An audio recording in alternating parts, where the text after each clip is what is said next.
Today we're going to find out what wines pair with Filipino food, specifically chicken and pork adobo. I'm Jason. And I'm Trent, and we're here on an unapologetically unprofessional, unfiltered wine journey. And we have a saying here, Jace. Our saying here is drink more, try more, learn more. And don't forget to like, comment, and subscribe. So I've been waiting for this episode. My Filipino background, it's been dying to come out. Getting to your roots. Getting to the roots. I really wanted to talk about the Philippines and specifically wines pairing with Filipino food. But it made me think, why the hell isn't the Philippines popular for wine? Right? Yeah. We're popular for many things. What's some of the things you think we're popular for? Don't take too long to think. Pork crackling, karaoke, basketball. Yeah, we're pretty good at basketball, Basketball, karaoke. Yeah. Chicken adobo. Are you going in a circle right now? Are you going in a circle? Surely there's more things that we're popular for. And Jason as well. And Jason, that's right. Philippines, it's interesting. The most popular thing that I can think of is Manny Pacquiao, the boxer. Yes. Yeah. Right? Yeah. Boxing has a strong tradition in the Philippines. That's something we're popular for. The other thing, which I don't know if you've tried, Jollibee chicken. Have you tried Jollibee chicken? No, I haven't. I've heard about it, Yes. but I still prefer KFC, I think. But you haven't had it yet. You need to give it a go. There's a lot of hype right now. Yeah. All the social media feeds talk about Jollibee. I've tried it. It is good. I need to reminisce and try it again. But those are probably the top two things that come to my mind on top of basketball. Manny Pacquiao and Jollibee chicken. Correct. Okay. Go to the Philippines. It's more fun in the Philippines. But wine. Wine is not one of those things. And I really wanted to find out why. Why can't the Philippines be popular for wine? And actually, the answer is pretty obvious. The climate's not suited to it. That's right. We're not in the right location and it's bloody hot. Yeah. Like, based on the geography in the Philippines, it's so hot. And I know you haven't been there. I've probably been back about 5 times. It's so hot and humid if you visit there. Is it like Singapore? I haven't been to Singapore, but I'm assuming it's even more humid and hot than Singapore. It's so hot that the male national formal attire is actually a see-through shirt, right? It's so hot we need to wear really white material. Yeah. And it's called a barong. Is it a mesh see-through shirt? It's made out of pineapples somehow. Wow. I don't know how. Yeah. But it's so hot that it needs to be see-through. We need to let it breathe. But the heat and the humidity isn't exactly the best things for growing grapes for wine. It can over-ripen. What it means is it won't produce the flavors that you want. It won't have the acidity and the liveliness that you want. Yeah. So it kind of makes sense. We're pretty much popular. I was hoping that you'll be wearing one of those shirts today. Which one of the barongs? Yeah, I haven't. The problem is if I wore it, you're meant to wear something underneath it, like a t-shirt or a singlet. I'd just be free flow. I don't think the community wants to see Jason nipples. Or six-packs. Or six packs. But it did make me think maybe, geography is so important. I didn't realize this. I had a look at it. What's important for a really good wine region is that there are actually 30 to 50 degrees latitude on either side of the equator. Yeah. So think of us in New South Wales and below, it's the sweet spot. The Philippines, it's too close to the equator. So you're saying Singapore, Malaysia is not a good place to grow wine, grow grapes? Apparently not. And maybe they do, but maybe they have other reasons to do that there, but not closer to the equator. I think they're good to grow durian though. Yes. And you know what? For the Philippines, they don't stop us from trying to make wine. We'll always give it a crack regardless of the challenges that we have. Yeah. And so I was looking into the Filipino wine. I actually didn't know this. I always thought wine had to come from grapes. Okay, yeah. But it doesn't. Did you already know this? I didn't know this. Well, it kind of makes sense because I know with the Japanese, they call that rice wine, right? Correct. So they're made from rice. I didn't join the dots. But Cambridge says a wine is defined as an alcoholic drink usually made from grapes. But it can be fruits or flowers. And so that's what we've done. We can't grow grapes. We're still going to try and make wine. So what we do, we make wine from sugarcane. We make wine from rice. But the one that I found interesting was we make wine from mountain berries. So there's 2 berries called bignay or lipot, and they're small berries and the same color as a red grape, but they taste like a plum. Wow. So you're going back to Philippines? Are you going to start to try some of these wines? I'm absolutely going to try these wines. They have to be something quite unique and special. And there was one interesting fact that really, to me, sums out Filipinos and the male Filipinos in particular. These berries are aphrodisiacs. Yeah. So they're good for the sexual vitality. Yeah. Right? So, of course, Filipinos, we couldn't find a way to make grapes in the traditional way. Let's find another way. Use mountain berries. And you know what? Let's also make it like Viagra so we can get it up there. I think that's just called marketing and knowing your market, right? Yeah, the Filipino market. That's the other thing that Philippines is popular for, is it? That's right. Well, the men, they definitely try to be. So that's what I thought I'd share. Why aren't we popular for wine? Yeah. That's the reason, it's too hot. But try some of the other ones out there that we do make. What were you thinking about for the week? It ties in with today's episode around Philippines, but then also it ties also in with my wine pairing as well. And we've been hearing a lot about the hype on hyper-decanting. And that's what I want to try today. So I see what you did there. You see what I did there? Hyper-decanting, yep. So before we get to that, maybe just talk about the dish itself in terms of what we're trying to pair with, and then we'll try the hyper-decant and then see if you notice the difference. Oh, okay. So the dish, if you think about Filipino cuisine, there's probably a lot of dishes that you may come to mind, but the one that's probably high at the top of the list is adobo. And so what we made today is a chicken and pork adobo. Some people usually have chicken, some people usually have pork. Why not combine the two? And so the flavors here it's I think it's quite unique in the Asian world. It's flavors of vinegar, it's flavors of soy sauce, it's flavors of garlic, and pepper, and a bit of sugar. So a bit of salty, a bit of acid from the vinegar, a slight bit of sweetness, and it's a melting pot. So I was giving this a cook, and I spoke to my mum about it. And the adobo itself is meant to be, as with most Filipino dishes, eaten with rice. So you need a mountain of rice because it's so flavorsome that you got to have the two. The other thing that she said to me, which was interesting, that it lasts really well because there's a lot of acid from the vinegar. You can keep it there for some time. Is it just plain rice, or do you have to do like some coconut rice or something like that? We typically have it with plain rice. There are places that do a garlic rice, which is good. Yeah. And I tried that earlier in the week, and it didn't taste good, so I didn't have it as well. You burnt the garlic. I burnt the garlic. It was too dark. Yeah. So we just got plain rice right here. But that's what we're going to try and pair with. Okay. Sounds good. So I'm going to start with my pairing. So the one that I picked the reason why I picked it was I used AI to help me pick my one. Oh, yes. And it wasn't ChatGPT. I used Microsoft Copilot.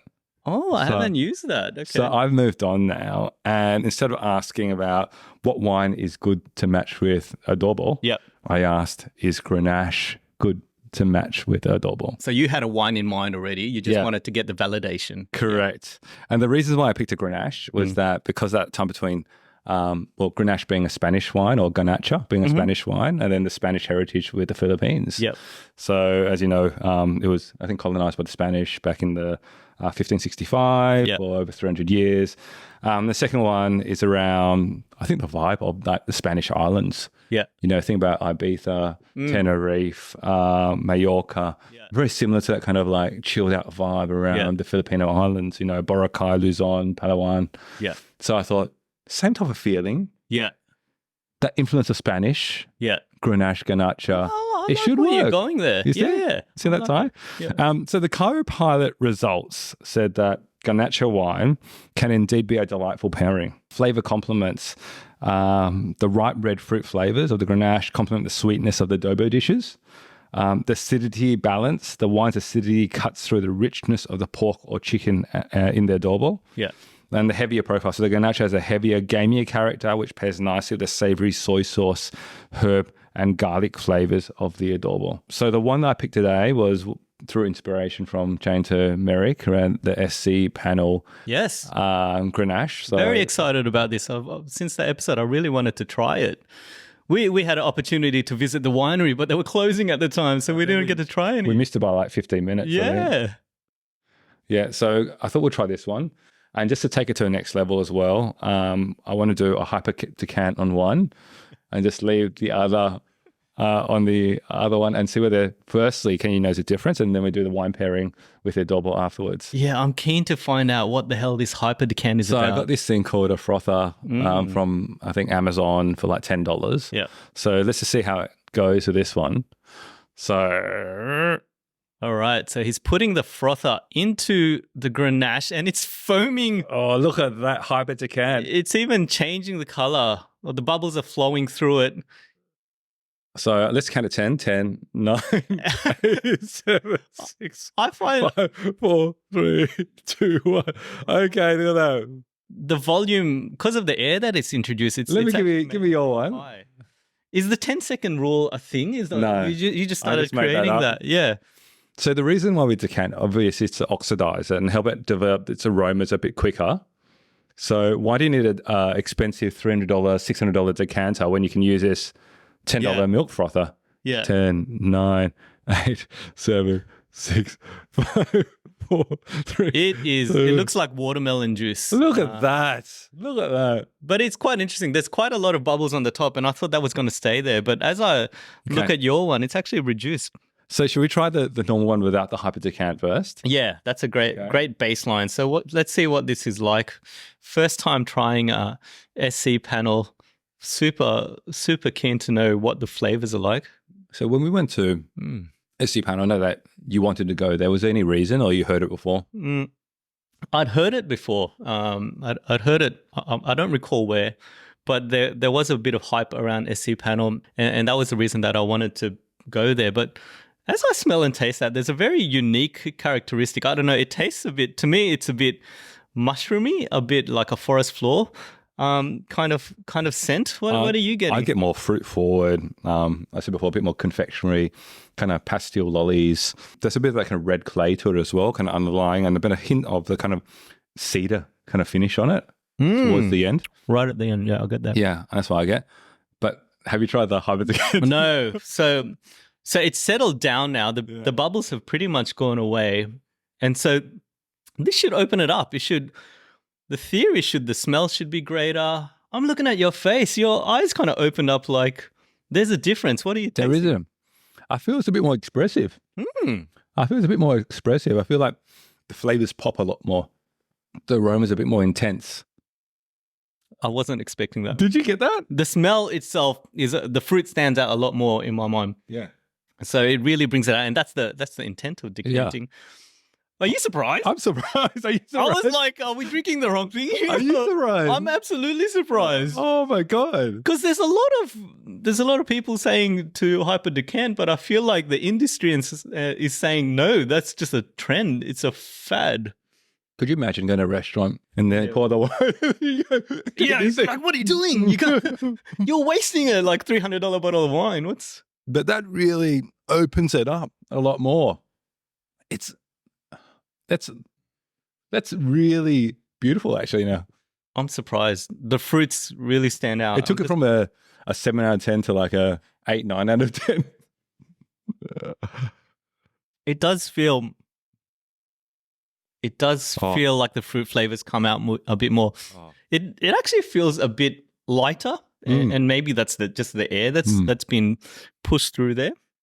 It has the different layer kind of went through. The kind of more the kind of cedar kind of wood back finish comes through, but balanced a bit better with the kind of acid. It does definitely opens up a bit more expressive. Just having them side by side, it works. It works. I'm totally shocked. I'm like, that's not meant to. I was meant to say this is crap, but okay. I know. Anyway, onto the episode. We're meant to be trying this with our food. Give that a go. Let us know in the community below if you think that's a thing, or are we just playing to the hype? So let's give this a go. Like we said, the chicken and the adobo, you need a fair bit of the sauce on it to get some vinegary flavors. There should be some sort of soy, quite salty, bit of acid in there, and then the pepper hit should come through as well. So I'm gonna try the pork. And for people who don't know what adobo is, it similar to any other food that you had before? No, I think it's completely unique. But maybe you've got a different point of reference. But I haven't had something so vinegary and so soy sauce and salty before. I think what about you? Yeah, with Chinese kind of cooking, you have all the soy, or Japanese cooking a lot of soy, but less so the vinegar. So I think that's the kind of interesting part. But you need that kind of cut through the fattiness of the food. I just had the Grenache, but I had the hyper-decanted Grenache. And it balances out beautifully. I think to the point around co-pilot, it does work. The acid really balanced out with that fattiness. Yeah. That kind of fruitiness really balanced out with the flavors of the chicken that I'm having at the moment. It's a good pairing. Well done. 8 out of 10, I reckon. 8 out of 10. Microsoft, man. Jesus. Yeah. Well done. But you chose the Grenache. It was a validation from Microsoft. Yeah. So having another piece, very salty. The vinegar finish comes through. Hints of garlic and pepper. I'm gonna try it without the hyper decant. Still works. They work well together. Ooh. I think well done. I think 8 out of 10. Did you say 8 out of 10? 8 out of 10. Yeah, I agree. The Wine Up Corkscrew rating. The balance is right. They just complement each other. It's like the overtone of that salty vinegary flavor goes away. The fruitness comes through. There's a bit of herbs in the Grenache that work well. Well, it's a beautiful Grenache, but also Grenache is a very good food-loving wine as well. It's very flexible in terms of where it can go from something a bit lighter in terms of like a fish to something like this, which, again, the pork, chicken, and the soy sauce. So, yeah, it's really good, really good. SC Pannell. SC Pannell. We got to go back and visit the winery itself. So what did you pick, Jace? So I tried a Pinot. And the thinking behind the Pinot is that we needed something to match the acidity from the vinegar. So something with a fair bit of acid in it. Something that balances out the saltiness from the soy sauce. So a bit of fruit.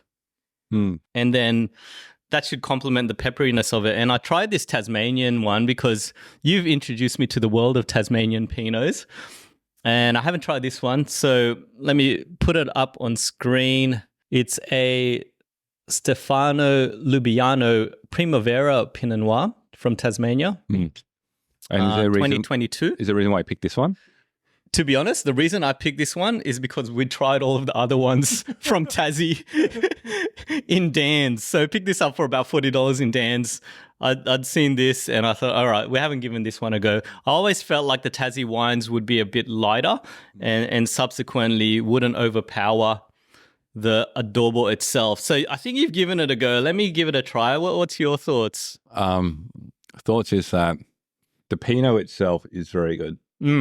So for me, it's like classic Pinot, cherries, strawberries, silver tannin, bright acid. I've also put down like strawberries and cream, kind of raspberry sorbet. But I think it doesn't have the body to match against the adobo. I had it just, and I think kind of overwhelms it. And it's like, when you think about it, you have this kind of like a raspberry sorbet with this savory, vinegary, salty type of food. It doesn't really work for me. The Grenache is definitely better if I'm comparing to the two. I don't think it conflicts like it's too bad, but I'm just tasting the finish right now.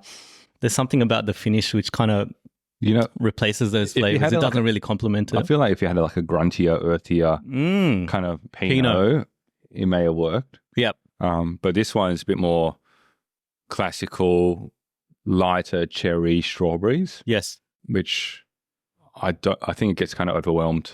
Yeah, you're right. On its own, it's quite a nice Pinot. Together, they're not dancing. Do you know what is delicious though? What is delicious? The adobo. So well done, Jace. Thank you, mate. Yeah, appreciate that. We 9 out of 10 for that one. Pretty soon, you're going to be wearing a see-through shirt just representing the Philippines.